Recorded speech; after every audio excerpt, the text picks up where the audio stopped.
inside of this video, I'm going to be featuring with you a Wild Brawl build for the wizard inside of Diablo Immortal. This build is all about CC, giving you and your party the extra buff from armor that's going to help you all pull in those victories in Wild Brawl. Inside of this video, I'm going to be giving you the entire build. Keep in mind, only the first 6 pieces of gear are the ones that matter, and secondary gear, well, that does not matter because you don't bring secondary gear into Wild Brawl. But if you're Paragon 800 or above, your stance gear, your second set of primary and secondary weapons will not be part of the build because it's not part of Wild Brawl. Similar to how it was in Battlegrounds before we got the Inferno difficulty. Just those 6 items. But before we get into all the gameplay and share all that with you, I think it's important that we actually look at what this build is made out of. So to do that, we're going to hop on over here and you're going to get to see the skills that are affiliated with this build, which are very important, right? Skills are a huge part. You have Magic Missile being used. That is the primary attack. Going with Slow Time, some skills that you may not be seen used in other modes. Disintegrate, one of the big ones, Black Hole, and Ice Armor being used here today. Now, as we get on through and start looking at all of the gear, I will give you notes from the maker of this build, and I'll be putting them in the comments section below, or actually in the description so you could read through that. Additionally, if you want to speak to the creator, to the maker of this build, head on over to the Revenant's Discord server. If you get there, make sure you tag me. I'll be linking that down below as well, because we are community right here. Let's get and dive a little bit deeper right here into this build and see what pieces of armor he's using. Tomorrow's Silhouette is the first piece. He's going in with the 10 Pain Class gem, and right here, Time Flies. Your slow time now follows you. Slow time cooldown is reduced by 7.2%, and the gear is awakened, which does head on over to the to Wild Brawl. Slow time cooldown decreased by an additional 10% on top of the 7.2 for a total of 17.2%.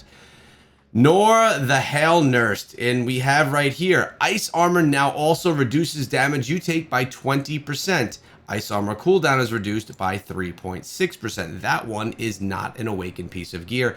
Keep in mind, upon making this video, when the recording came to me, secondary set items were not yet available to go up to level 20. So as we have our player here stuck at 15, that was max level at the time. Not that secondary gear matters for Wild Brawl anyway. Let's move on over to the shoulder piece. Searing Judgment is being worn, and the legendary essence is Fiery Beam. Disintegrate now channels fire, burning enemies for additional damage over time. Disintegrate damage is increased by 18%. Pretty easy build when you're only looking at 6 pieces, right? Greaves of the Firmament. Disintegrate now deals a 4,000 additional damage every 3 hits. Damage is increased by 90%. I just rounded up there. Now, we are going to move on to the primary weapon, Nick of Time. And this one, the legendary essence, slow time radius is increased by 29%. So a larger slow time. And the final piece of gear that matters is the secondary piece. That's Icon of Synchronicity. And right here, the legendary essence, Winter Mantle. Ice Armor now also grants damage absorption to your nearby allies. Ice Armor cooldown is reduced by 7.2%. Now, I want to break this down even further for you guys, and to do that, we're going to get back into some gameplay so you could see what this actually looks like. And I want to kind of take you through what is being said by, well, by the man. Let's scoot on forward a little bit here to some actual battles so you could see it in action. And reading from his notes directly, which are also going to be in the description of this video. So basically, on this build, focusing everything towards CC and the debuff from armor to the entire party. That's really nice. Looks like he's getting some good Instagram notifications as well. Guys, if you ever send me footage, turn off notifications because now everyone knows who you're following on Instagram. With the new mode, Wild Brawl, you only get to use your top 6 essences, so it's similar to the build that they used back before Inferno Battlegrounds. Very similar stuff here, except for, you know, a lot of things that don't matter. Strategy. Always spawn together and try to hit the shrines as soon as possible. Any shrine you can get is going to help you, but Frenzied Invisibility and Protection, in my opinion, are the ones to get before everyone else. So obviously you want to get as much gear as you can, get those shrines as early as possible. This is a general Wild Brawl tactic. Those are the ones you really want. Personally, I like my team to stay right off the edge of the map until we can get leveled up. I like that idea as well. Be safe, stay on the outside. In the video, there's a section where we go down this kind of a tunnel with poison spiders. It's really good area to farm XP during the match. Nice note as well. There are about 3 levels we gain off of just doing that, and I don't know any of these players that he's with. Usually I go in with a random party. It's been working out. I actually do the same. I know I've actually lost way more than I've won. A lot of people like to party together, which I've done, and I have won also that way. But as far as the randomness goes, pretty satisfied with just, you know, taking part in a party inside of Wild Brawl. And of course, taking people's gems is just amazing, as we just saw all the gems that were in his pack. I had to lose about 50 matches before I figured that out. And as you see in the video, the Phoenix Ashes from the person was only benefiting them as a resonance, but it didn't hold up.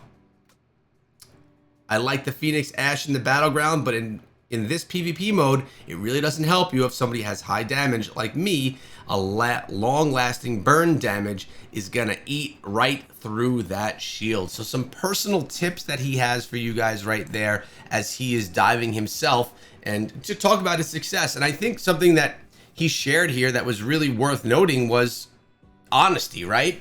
He lost a whole bunch before he figured it out. And with new game modes that come to Diablo Immortal, we're all going to be in the same boat. I thought that I'd dive in with a couple of my high resonance friends and we just smash everybody. But you know what? It didn't work out that way. When I partied with other people, it actually was worse for me than it was when I played with randoms. And it's not that my friends aren't good players. They definitely are. It was more... I don't know. I don't know why. I don't know if the matching was different. It shouldn't have been, since it was really all based on, you know, there's no skill or there's no ranking, at least not in the early stages, and there's no gear that really makes a difference as far as power goes.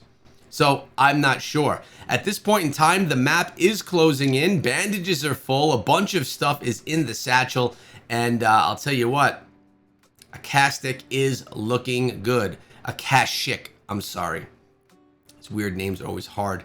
I just want to make sure that you can kind of see the finishing stages here, as this build is actually in some PvP action right now. Again, this is a build that is specific for Wild Brawl. You would probably not use this in other game modes, but when Wild Brawl does return, and if you're watching this while it is there, you could possibly use it. Pulled in the victory. Hope this was valuable to you. If you enjoyed it, let me know in the comments section below. As you can see, he came in with 4 kills in this one. Let me know if you liked the build, and if you did, make sure you subscribe to the channel for regular Diablo Immortal videos. And if you didn't, well, send me your build. I'd like to check it out.